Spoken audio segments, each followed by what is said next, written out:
Take a look at this 1919 Mercator projection map. The sprawling red areas represent the British Empire, a vast, heavily guarded global network of real estate that stretched across continents.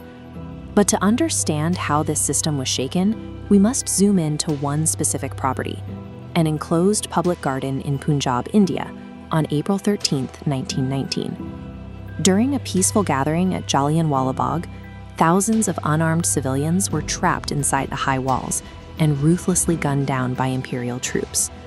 The direct order to open fire came from General Dyer, but the massacre had the explicit backing of the region's top administrator, Lieutenant Governor Michael O'Dwyer. It was a brutal demonstration of how the empire maintained its massive global borders through highly concentrated acts of local terror. In the aftermath, General Dyer suffered a series of strokes and died, entirely escaping human accountability. The true mastermind, Michael O'Dwyer, simply retired. He retreated thousands of miles away to the safety of London, shielded by the center of imperial power. This created an immense physical and systemic barrier. A colonized subject possessed almost no way to reach a heavily protected architect of terror hidden deep inside the capital. Yet standing in the blood and mud of the garden, a young survivor named Udham Singh swore an ironclad oath. He promised to hunt O'Dwyer down, no matter where he hid. To bypass the empire's protective borders, Singh realized he would have to conquer its global geography entirely on his own. Striking directly from India was impossible. The British intelligence network was far too dense, forcing Singh to launch a massive geographic detour simply to cover his tracks. Charting his movements over the decades, he avoided a direct line to London, traveling instead through Africa, Europe, and America.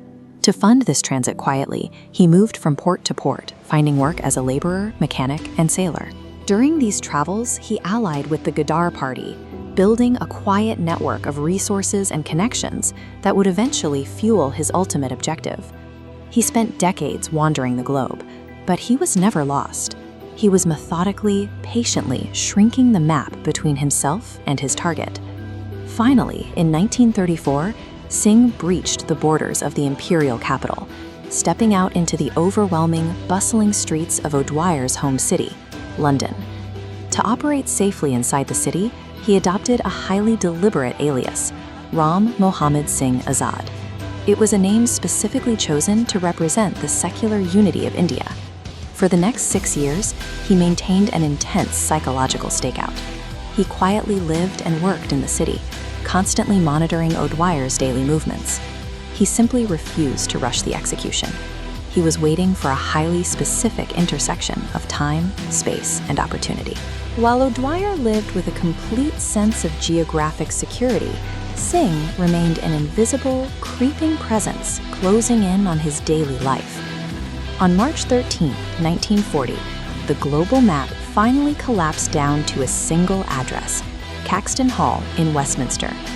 Inside, Michael O'Dwyer was seated at a public meeting, entirely unaware that a survivor from a bloodbath 21 years prior was sitting right there in the room with him. To bypass security, Singh brought a thick, vintage book with its inner pages painstakingly hollowed out to perfectly conceal a loaded revolver.